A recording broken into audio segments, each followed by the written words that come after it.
7 जून रोजी वाशिम येथे सावता परिषद संपन्न।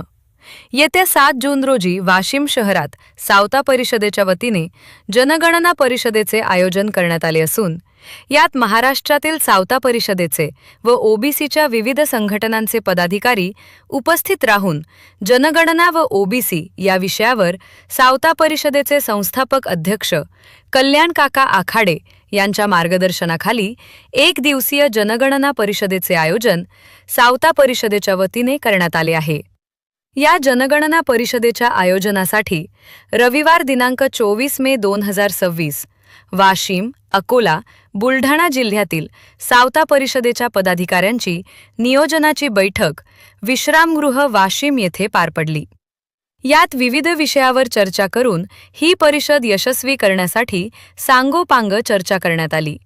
ही बैठक सावता परिषदेचे प्रदेश कार्याध्यक्ष पांडुरंग कोठाळे यांच्या अध्यक्षतेखाली संपन्न झाली।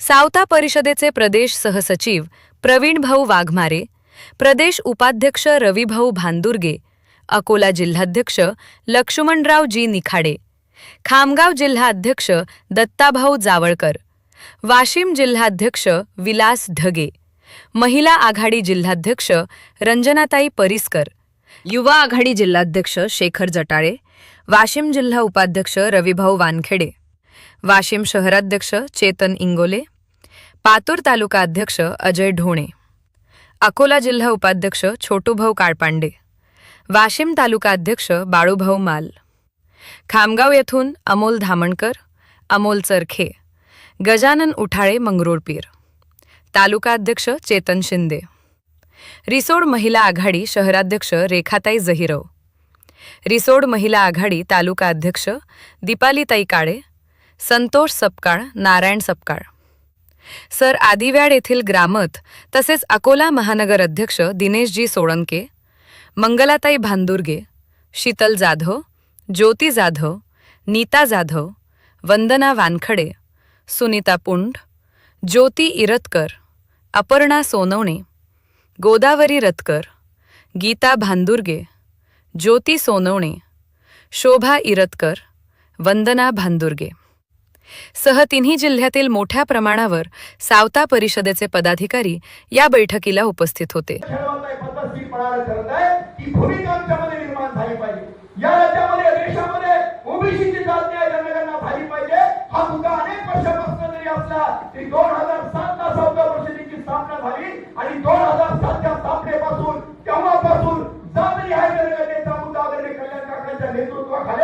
सावता सैनिकांनी अनेक वर्षापासून करताय। मला एका ठिकाणी त्यांनी विचारलं, सावता परिषद वारी समाजाचं काम करते, मग ओबीसीचा मुद्दा कशा पद्धतीनं? मी सांगितलं या राज्यामध्ये खऱ्या अर्थानं ओबीसीचा सर्वात पुढे ही जी असेल ती जबाबदारी 4 समाजावर महत्वाची आहे। एक आमचा तिली समाज, दुसरा आमचा माळी समाज, आमचा धनगर समाज, आमचा वंजारी समाज, आमचा बंजारा समाज या राज्यामधली सर्वात मोठी जात आहे। आमच्या खांद्यावर ही जबाबदारी आहे। आम्ही जर पुढे आलो तो ऐक ओबीसी आमच्या सोबत येईल, पण आम्ही जर घरात बसलो, आम्ही जर पक्षाची पूजा करत बसलो तर आमचा ऐक ओबीसी आमच्या सोबत येणार नाही। त्यामुळे या सर्वांना सोबत ठेवून लढावं लागणार आहे आणि जात न्याय जनगणना झाली तरच आमचे प्रश्न सुटणार आहेत। आज आपण बघतो घरामध्ये जर 13 लोक असतील तर 13 लोकांचा स्वयंपाक करावा लागतो, कारण आम्हाला माहिती 13 लोकांसाठी किती पीठ टिंबावं लागतं। पण जर घरामध्ये लोक काहीच नसतील तर त्यांचं पीठ टिंबायचं किती लोकांना जीव घालायचं हा प्रश्न त्याच पद्धतीने राहिलेला आहे। म्हणून या ठिकाणी आदरणीय कल्याण काकांनी जो आवाज उठवलेला आहे ओबीसीच्या जात न्याय जनगणनेचा विषय हा खऱ्या अर्थाने आमचा विषय, हे आमच्यासाठी महत्त्वाचा विषय, मंडळ आयोगाने हातात घेतलेला विषय आणि मंडळ आयोगाच्या शिफारशी लागू झाल्या पाहिजे। मग गेल्या अनेक वर्षांपासूनचा या महाराष्ट्राच्या अनेक चळवळीचा लढा आहे आणि हा लढा पुढे घेऊन जाण्यासाठी या सावता परिषदेच्या माध्यमातून आपल्या सर्वांना एकत्र येण्याची गरज आहे।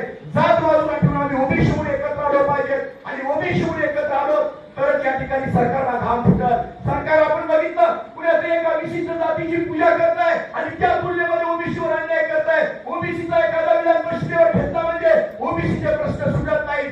जो मुली ओबीसीचा महाराष्ट्राच्या विधिमंडळाच्या दोन्ही समाजात असेल तो बोलका असला पाहिजे, तो कर्माने ओबीसी असला पाहिजे, केवळ जातीने ओबीसी असून चालत नाही। केवळ निवडणूक आल्यानंतर मी ओबीसीचा नेता म्हणून जर कोणी बाहेर पडत असेल तर तो सुद्धा आमचा शत्रू आहे, आम्ही ओळखलं पाहिजे की खऱ्या अर्थाने ओबीसीमध्ये जागृत होण्याची गरज आहे। म्हणून मी तो बोलणारी माणसं ती सभागृहाच्या बाहेर आहे, ती सभागृहात नाहीये, जी सभागृहामध्ये आहे ती बोटं मोजली एवढी माणसं आहेत. त्यामुळे आमचे प्रश्न आजही प्रलंबित आहेत. जातीय जनगणनेचा पालन का होत नाही?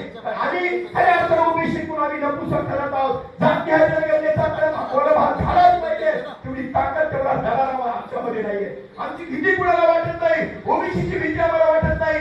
या ठिकाणी एससी ची भीती करायची सरकारला वाटत असेल, त्या तुल्यक ओबीसीची जर भीती वाटत नसेल, याचा विचार आम्हीच अंतर्भूतून केला पाहिजे की नेमकी का भीती वाटत नाही. मला असं वाटतं की मी एका सर्कस मध्ये गेलो होतो. त्या सर्कस मध्ये उदाहरण देतो.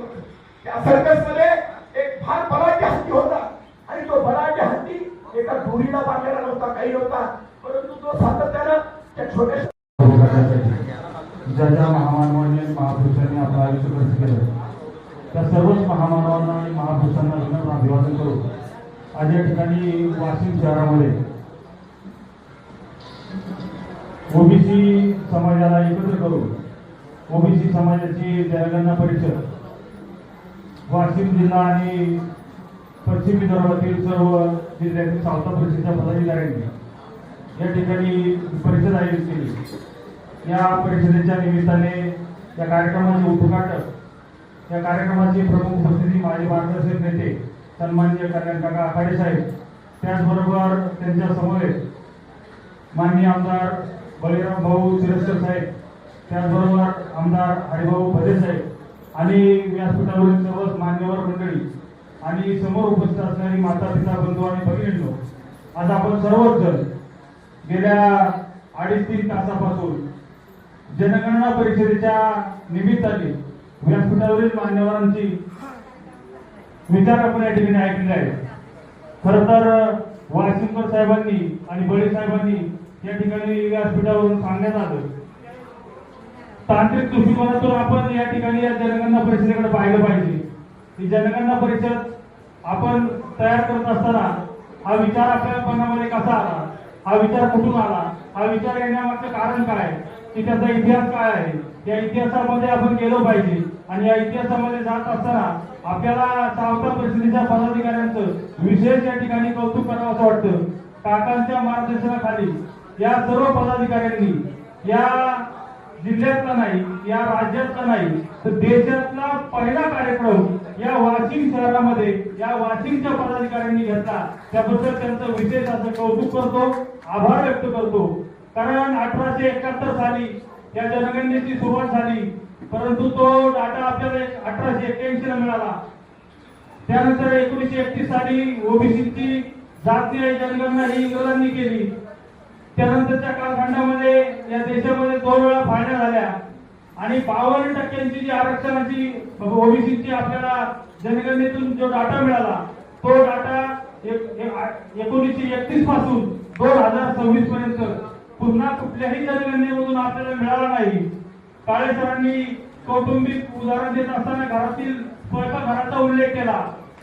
मित्रांनो, तुम्ही जमलेले सर्व माझे समाज बांधव शेती आणि मातीशी इमान राखत आपल्या काळ्या आईची सेवा करणाऱ्या कष्टकरी शेतकरी कामगारांची मुलं आहोत. जर आता पेरणीचा सीझन आलाय, तुम्हाला आम्हाला सर्वांना शेतीची कामं आहेत. एखाद्या शेतकऱ्याला 5 एकर शेती असेल, एखाद्या शेतकऱ्याला 10 एकर शेती असेल, तर तो शेतकरी त्याच्या बी बियाण्याच्या खताचा नियोजन ह्या 5 एकरवरून 10 एकरवरून करतो. कार्यकर्त्यांनो, तुम्हाला या ठिकाणी मला आवर्जून सांगायचे की ह्याचा तांत्रिक दृष्टिकोनातून विचार करा.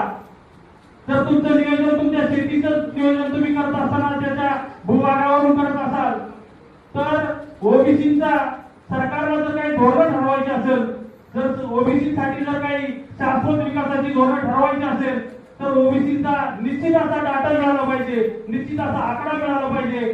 त्यामध्ये सुद्धा त्या ओबीसी मध्ये असणाऱ्या सगळ्या 372 जाती आणि त्या जातीमध्ये असणाऱ्या छोट्या छोट्या मायक्रो ओबीसी जाती यांचा सुद्धा निश्चित आकडा समोर आल्याशिवाय त्या जात समूहाला आपण न्याय देऊ शकत नाही. सरकार सुद्धा त्या जात समूहाला न्याय देऊ शकत नाही.